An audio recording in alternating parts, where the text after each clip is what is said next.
for coming. Good morning. And before I even started talking today, I've already introduced two mismatches that you might have noticed. And the first mismatch was that there is also the name of Massimiliano Versace, who is our CEO, on the announcement of the talk, but you cannot sense his Italian charisma anywhere in this room. And there is a reason for that. Unfortunately, he busted his knee and he's recovering from the knee surgery. And the second mismatch that I introduced, that if you read the title outside of the room, there will be no word generative in it. There will still be AI, but no generative. And the reason we introduced this is important because everybody talks about generative AI right now. But before I start talking about it, I want you to memorize one word that I said, mismatch. Because that will be the key word to this talk, and if that will be the only word that you will come out of here with, that will be sufficient, my goal will be achieved. We also call mismatches anomalies in Neurala, so I will be using them interchangeably throughout the talk. But now, back to generative AI. Everybody thinks it's the answer. People who never worked in AI think it's an answer. People who studied neural networks but then went to pursue other careers believe it's an answer.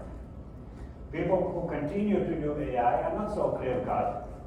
There are some big proponents and some skeptics, and I am warning you from the start that I'm on the skeptical side. And when I'll be talking about generative AI today, I'll be talking about why it's not really AI, why it's not really generative. But most importantly, we cannot talk about it as an answer to any question. We don't care to something as generic as an answer to any questions. We all have practical questions, and since we are modern, which is seminal for modern AI, and not just because that's the year when I joined the field, but it's also the year when Blue Team, IBM Computer, won the chess match against the world champion at the time, Garry Kasparov. Now, how did it manage to do it is very important even for modern AI, because the method it used was exactly the same as the method that was later used by deep neural networks, including winning the match against the world champion, as well as by large language models that we're talking about today. And the method is very simple. First, you need vast amount of data. In this particular case, this data was all the chess matches that were ever played, all the positions that ever happened on the board. And Blue Team memorized all those matches and positions, and it was deducing the next move based on what is the position on the board right now, how it relates to all the positions that it memorized, and what previously led to success in the positions similar to that. Now, this method is not new. As a matter of fact, this method was popularized about a century and a half ago, slightly less than that, by my very favorite fictional character that ever existed, Mr. Sherlock Holmes. And this method is called deduction.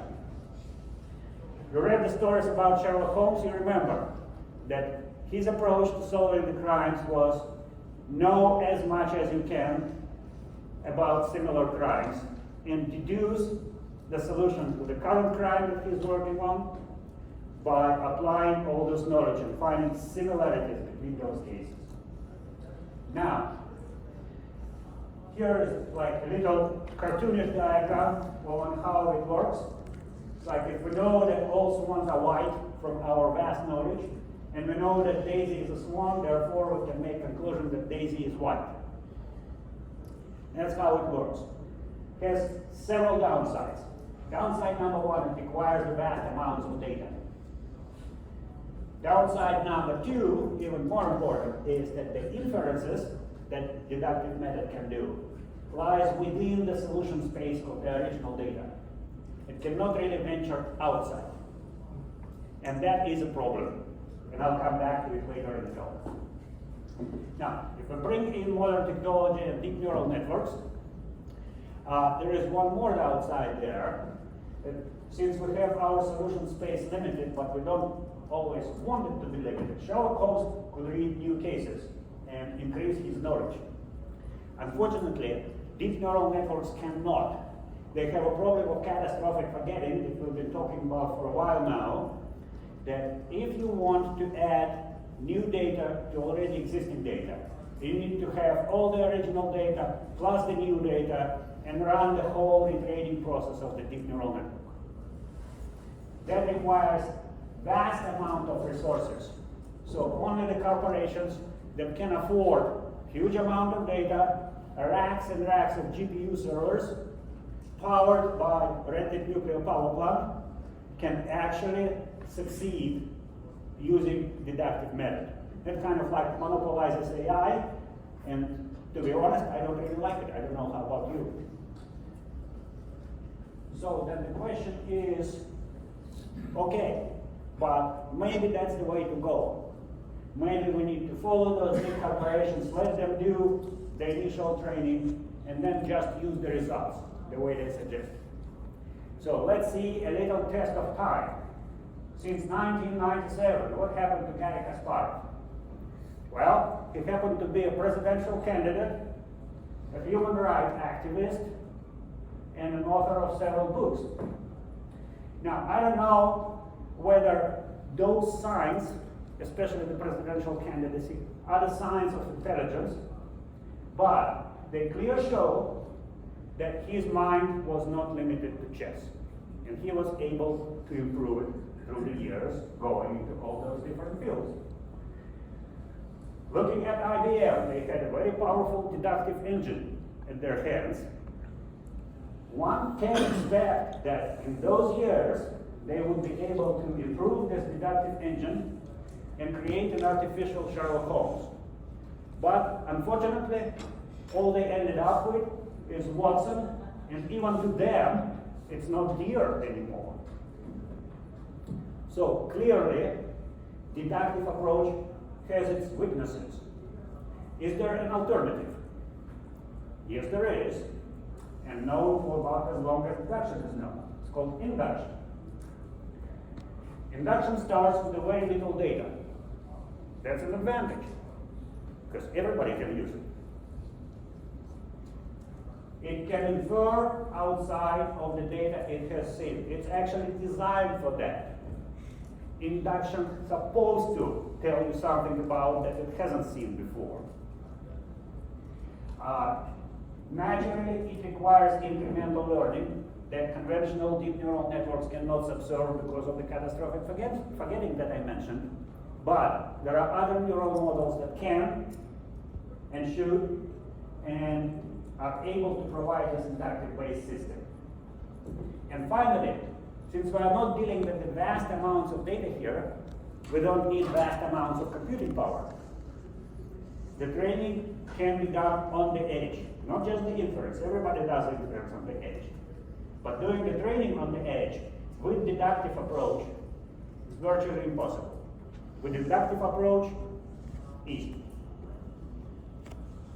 So this little diagram here shows that, like, we know that Daisy is a swan and white, and Danny is a swan and white, and Dante is a swan and white. So we're concluding that all swans are white, which is outside of our original knowledge. In fact, we can start concluding it when we have two entries. But then, what can happen is that the system sees the black swan, and all of a sudden, everything is shaken. That is a mismatch that I mentioned in the very beginning. That mismatch can be used by the system in two ways. One, it can trigger additional learning in the system. So now the system will be learning that not all swans are white, but there are also black swans. The other has more practical application on the production floor. If the item doesn't match what the system learned as a correct version of the product, the system can ring a bell, flash a red light, and tell the production line that the item is defective.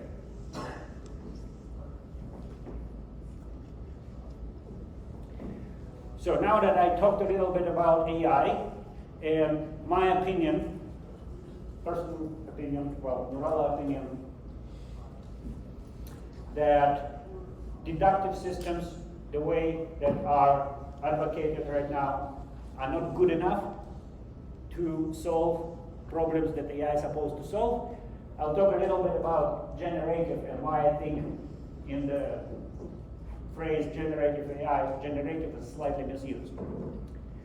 Like I said, well, before I even say that, my patent lawyer told me once that only God creates from scratch, human create from existing pieces. Nevertheless, we were able to do several patents, every time recombining the pieces that we knew in a new way. But he said that always what we need to achieve is the sum that is bigger, the result is bigger than just sum of individual components. So the whole is bigger than the sum of the parts. Now, can we look at generative AI and see if that is what it is achieving by generation? And the answer is, I don't know. Why don't I know? Because somewhere in this vast amount of data that was used for training, maybe there was an answer. Maybe it wasn't, but maybe it was, and it's really hard to measure and know whether it's there or not. Like, I used ChatGPT once, last year, and I asked the question, how does it happen that Sevilla, who is like in the middle of the Spanish league, is able to capture Europa League title for the 7th time within like 12 years? And yes, it gave me 7 possible reasons. But none of those reasons struck me as the true answer to my questions because they were all well known. I could go through the web and I could read all the reasons, and some of them I even knew before I had to do it. So, is the answer that generative AI give us truly new, or is it just dug out from somewhere in those vast depths of the data? We don't know. On the other hand, the small inductive models are truly generative in this sense, because by design, they have to come up with the answer that is outside of the data that they have learned. Yes, inductive models are more likely to make mistakes in the beginning, up until they learn just enough to solve the particular case. But even when they make mistakes, that's good, because it's mistakes that shape our understanding, right? When we're talking about AI, we shouldn't forget that there is so far only one truly intelligent computer, and the one that we have in our heads, right? Everything else is just attempt to simulate what the brain does. So we use mismatches to learn or to trigger the alarm signal. So I'm going to do a little experiment here designed by Max Versace with you. I would like you to sit comfortable in your chairs, close your eyes, and since this is an election year, I would like you to think about 2 candidates that most likely will be on the ballots in November, and imagine yourself their faces. Everybody ready? Now look at the pictures. Clearly something is wrong here. And your brain immediately says to you that there is something wrong here. So there is a mismatch between your expectations and what I'm actually showing you. And The mismatch is created by careful photoshopping of painting Trump's eyes, nose, and mouth on Biden's and vice versa. That's it. But the brain immediately recognizes that. Is it limited to just visual domain? No. If I start talking to you and I say, today I came to the Automate show and the price of watermelons was $2 a pound. Doesn't make any sense. Would make much more sense if I would be talking about today I came to the Automate show and gave a talk about AI on one hand, or today I went to the market and the price of watermelons was $2. But not even limited to higher senses, lower senses like proprioception. Anybody had experience when your kids actually mess up your office chair and make it different height than you expected? You can feel that you landed on the wrong height. So every time a mismatch happens, your brain registers.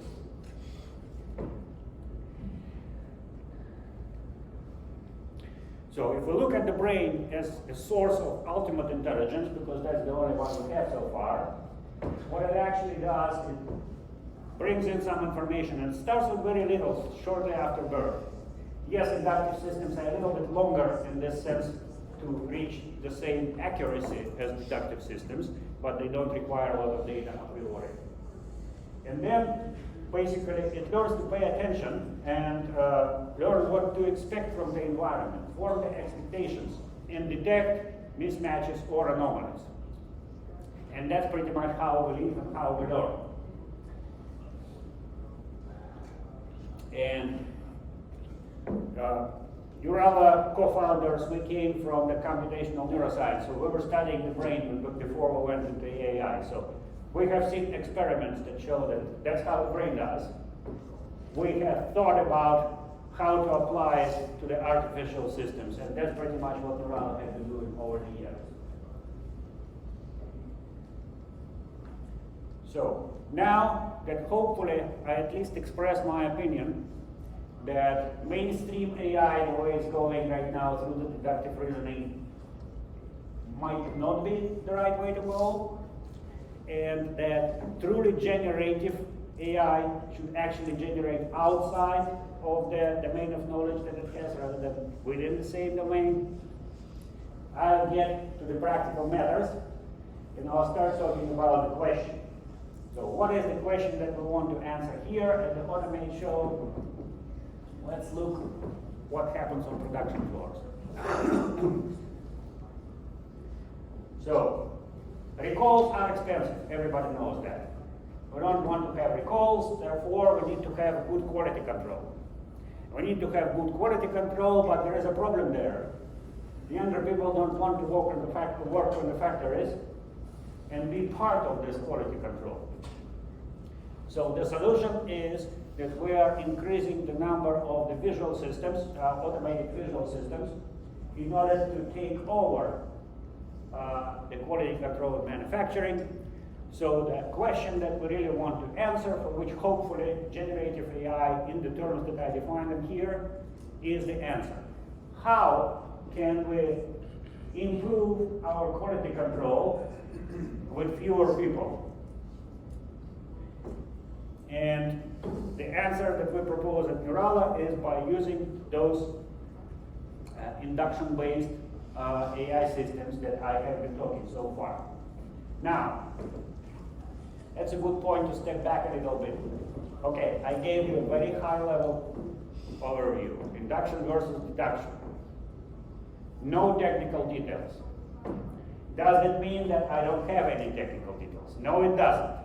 As a matter of fact, I've been giving multiple talks previously on different conferences, and usually Max is the one that gives high-level overview, and I'm the one who gives technical details. But I'm not doing that today, just because there are plenty of them out there.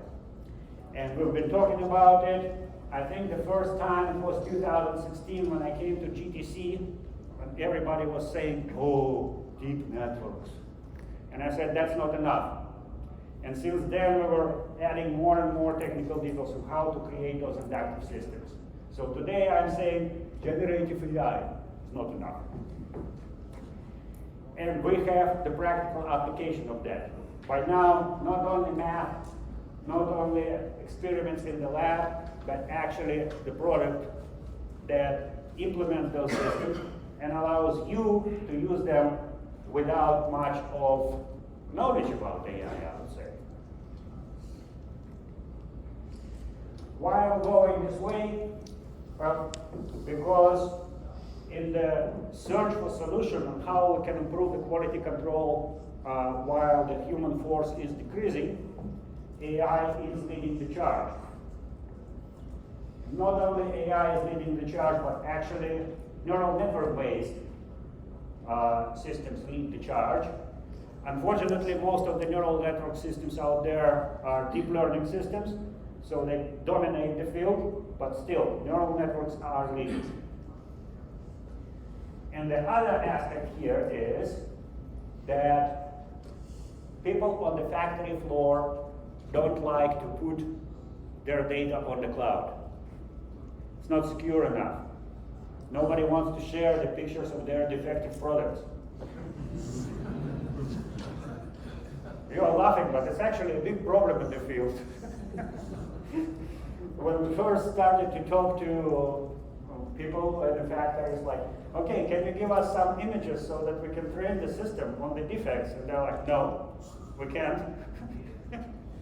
Those are highly confidential, if any.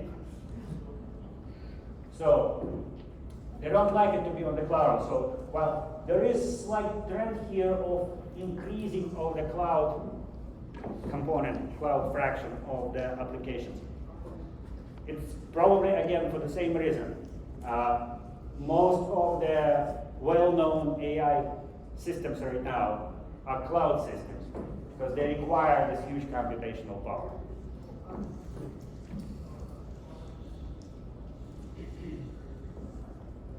So now I'm stepping a little bit forward. I continue to talk about mismatches and anomalies, but now I'm shifting my gears towards factory floor. And since I honestly don't know if there's any other inductive system out there in the market, no, actually, maybe there are some. So I will not claim that our product is the only inductive system on the market, but it's much easier for me to use it as an illustration to what I'll be going to be talking about than somebody else's product, so forgive me for being slightly biased in this respect. So you look at those images, immediately the mismatches are triggered, and you see that one rotten apple among the good apples, and the spill against the properly operating coffee machine. So that is what we are trying to detect using our systems. And the way we're trying to do it, we train it exclusively on the images of the good product using the inductive approach. The system never sees any defects or anomalies in the training set. And that allows us to solve two problems. One is that manufacturers don't like to share defective images. And another, that it becomes like truly inductive. We allow in our system, or let our system to use the images of the defects if you want to do the validation. But it's not strictly necessary, but allows you to see whether the system will actually perform with the correct accuracy on the floor. But you only need a few.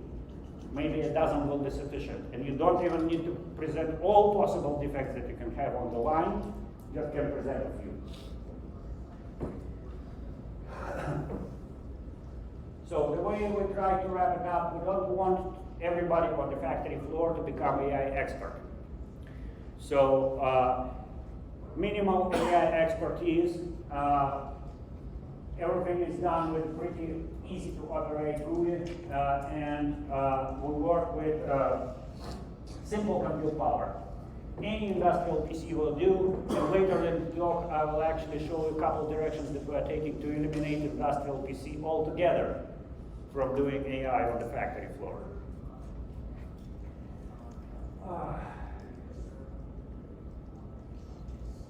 So now I have claimed that we have a system that uses inductive reasoning, trains only on the good images, and then is able to detect the defects, and nobody believes me just because I said so, right?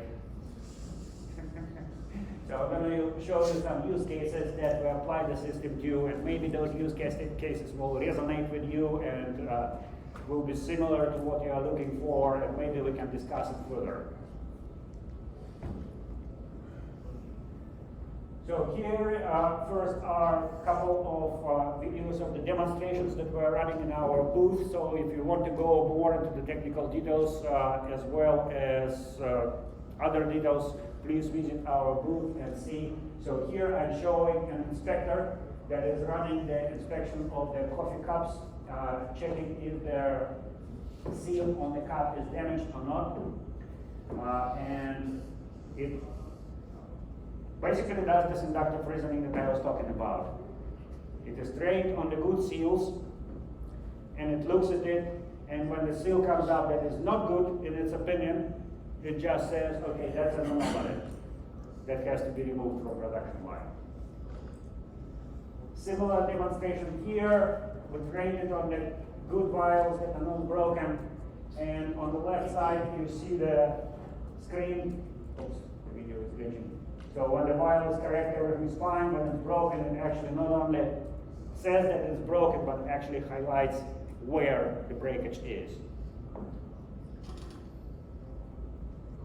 And this is the component that does the training of the model and validation. In this particular screen, I'm showing the validation. So you see that not only have normal images that are similar to those that we use in training, but also some of the defective images, just to make sure that our confusion matrix looks correct, our accuracy looks good, and the system actually is able to show where the anomaly happens.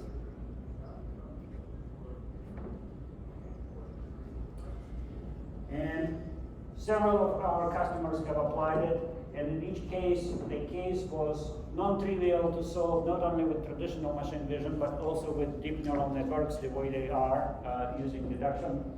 So in this particular case, it is a company that produces the prepackaged food. And the key problem that they were having is that frequently during packaging, some components were missing. And people were complaining because, well, the calorie balance is not the one that they expected. Certain nutrients were not provided in the meal. So we provided them with our inductive system. Another issue here is that there's very many SKUs. They change SKUs all the time. There are plenty of them, and you don't really know which kinds of meals will come on the production line tomorrow. So you need to train it fast, preferably straight on the floor. Preferably not using a qualified AI specialist, and they have proven that a simple intern actually can do it when the production line changes. Another task that was pretty difficult to solve, both with traditional systems and with conventional deep neural networks, was finding the contaminants in the raw stream of meat coming into manufacturing. Why? Because you don't know what contaminants are up until you actually see them. So again, our system was able to figure out what the good meat looks like, and then every time there is a contaminant, it is able to pinpoint where particularly the stream of meat the contaminant is. Another applications go into automotive, again, either assessing the quality of chassis or engine blocks or airbags. Now, here it's a little bit easier, I would say, to solve those with the traditional approaches, just because everything is so standardized in the manufacturing plants in automotive. But yet, for some reason, we've got sufficient number of those in our portfolio, which says that inductive systems somehow still have good solution for this to be useful. And then there are like some other cases like food stealing or politicization. Politicization is also the case where you have plenty of SKUs and you not only want to detect that all the spots in the pallet are actually filled, but they're filled with the correct product, and the packaging of the product changes on a regular basis. So again, you would prefer to have a system that you don't need to re-upload tons of data to the server, run it for 2 weeks, and then get a new system. You prefer to update it here on the factory floor or within your like on-premise server that doesn't require racks of GPUs, and not within 2 weeks, but probably within 2 hours. So stepping away a little bit from those use cases, our general strategy in Neurala is twofold. First, I'm trying to lower the expertise barrier for you guys to start using the AI. And that is the reason we have this nice graphic user interface. With minimal knowledge of AI, you can actually train and start the system. I think salespeople at Neurala can learn how to demo the system within like a couple hours. And similarly, anybody can be able to learn how to use the system within the same 2 hours. But there is another component here. We want to lower the cost of hardware by squeezing AI on smaller and smaller compute power. And for that, we actually partner with the hardware companies, and I'll mention 2 here. The first one is Sony Semiconductors. This partnership is going on for quite some time now, and we have a version of the product that is designed specifically for their smart sensor. For those of you who don't know, what they're trying to create is a sensor that not only receives the image in the camera, but also on the other side has AI coprocessor that can actually run small AI systems that we provide. And if you want to see more of that, please come to the Sony booth where we demonstrate the result of this collaboration. The second one is with Lattice Semiconductor. Here we are trying to push again our small inductive-based models on the FPGAs. It will allow to eliminate need of industrial PC altogether. Plus, it will reduce the latency and provide all other kinds of benefits of the low form factor hardware.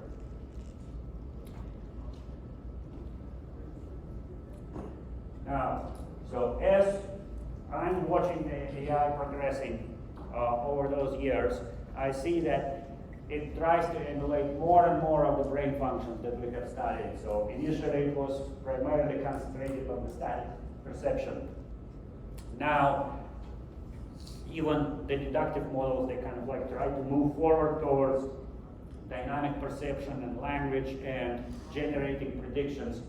I still believe inductive models do it better, but this is a good trend to go anyway, no matter which system you are trying to use. So eventually, there is a place for ChatGPT there, but probably not the place that sounds too glorious, so to speak. Like if you have those systems running on your production floor and you can collect the data that they're producing, and both normal and anomalies and statistics on those, so that at the end, the user interaction with the system can become even simpler and even more interesting when the floor manager can just come to the system and ask in plain speech, like, what had happened on November 13th on the line 10? And the system would be able to analyze all this data that we have. We don't need an inductive system for that. We just need enough data collected. The system will analyze it and tell exactly what happened and what the defects were and what led to this. But the quality control, we believe, should go on the edge, close to the factory floor, eliminating the need of those vast computational resources of deductive models. So to summarize, basically, we believe that the proper direction of AI in industrial automation is to allow us to improve the quality where it wasn't possible before. Some of the tasks that inductive systems can solve, the previous ones cannot. Some of the tasks even inductive systems can solve that traditional machine vision cannot. So we're still moving the needle forward here. We also want to make AI easy to use for people without AI expertise. It takes a lot of time and training and expenses to actually train people who understand AI all the way to the point that they can create those models. But to use those models, you don't need to know much. And that's our goal. And finally, what's most important, what's your return here?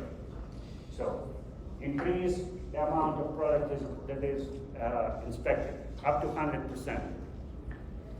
Reduce the capital expenses, because we are reducing the form factor of the hardware. And eventually, combining those two, improving your bottom line. Now, on my final slide, I'm going to introduce one last mismatch or anomaly. Here is our booth number. Please go and visit and talk to the guys there. They'll tell you more details. And if you want to know more technical details on how to build an inductive system, please search. There are videos on the web where I was giving my previous presentations, or maybe ask questions right now. I will not be able to go too deep because we don't have whiteboard here, but I will do as best as I can. Thank you very much.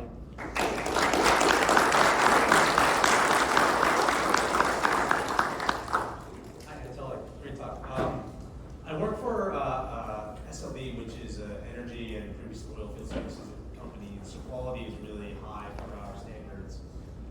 In the inductive model, as I understand, right, that you would find an anomaly, and that mismatch would be identified, but you don't necessarily know if it's part of the good use case or the bad. Versus the deductive, you would train it on a set of data and go, any mismatch is a defect.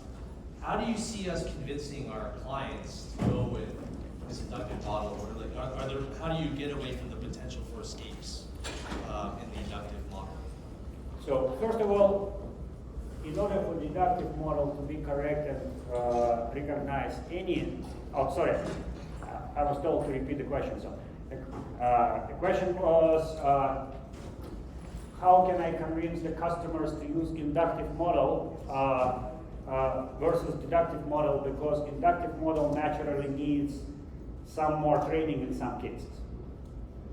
So first of all, deductive model is not an answer here 100% too, because in order to train it in such a way that it can detect any anomaly, you need to have all possible anomalies in the original data set, which is usually hard to achieve.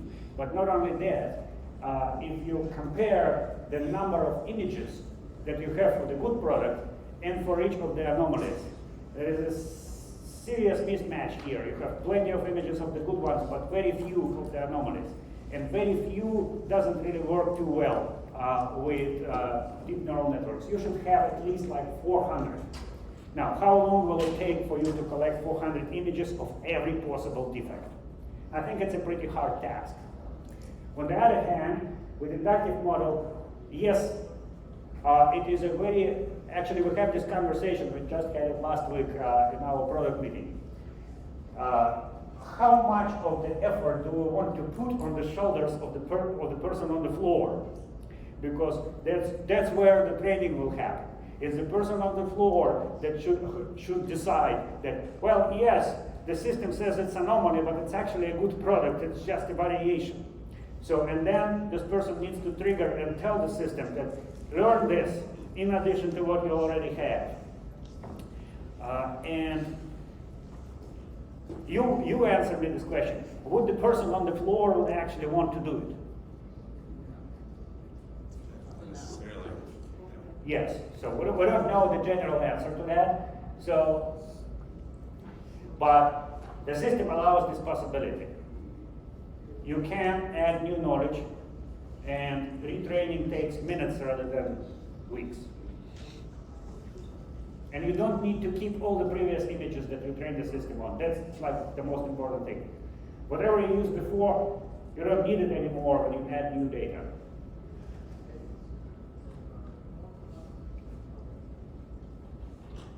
Yes?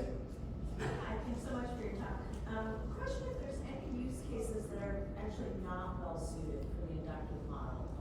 For example, high-mix manufacturing with lots of variability or anything else. So, the question is, are there any cases that are not well suited for inductive model? And the answer is yes, but not the ones that you have mentioned. Okay. So big variability, as I said, is not a problem because we can always update the system. What is a problem is that when people are trying to solve the cases that are totally unapplicable to neural networks in general with neural networks. For example, if you come to me and say, I'm manufacturing those pins, and those pins supposed to be 20 millimeters plus or minus 5 microns. There is no way neural network can solve it. But there is no need to engage neural network to solve this problem because there are much better measuring devices out there. So neural networks are suited more for something less measurable, less well-defined.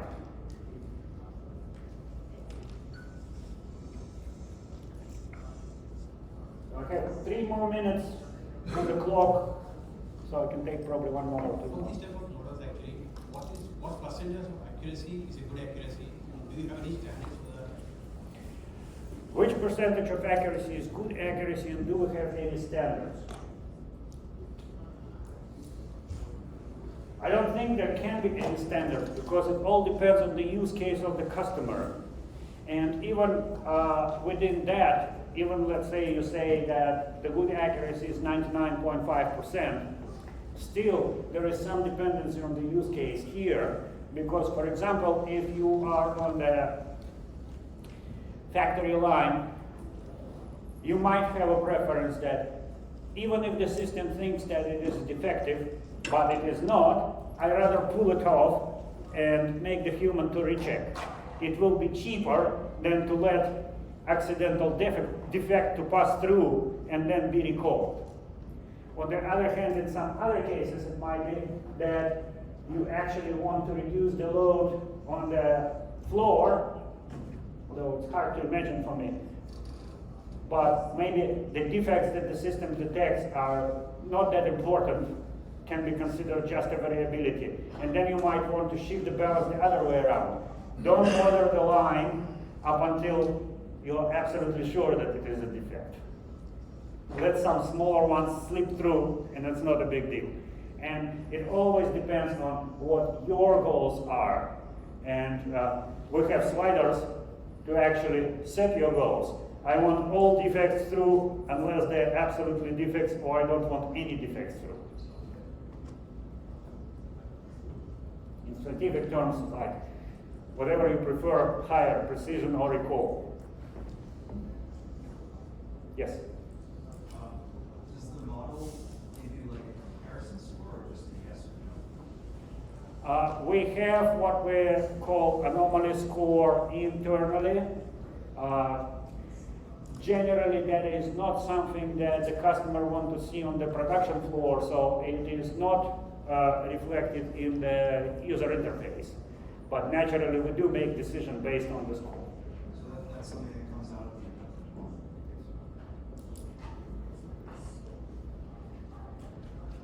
Okay, one more, but quick one. Do you have any use cases of round, shiny objects, cylinders? Talk about that pin. Would you be able to detect anomalies on that pin? That is interesting question that I cannot answer right here, right now, but if you bring me a flash drive with the data set of our guys in the booth, they might be able to try to run it. Or if you give it to me, I have it on my laptop. Thank you very much.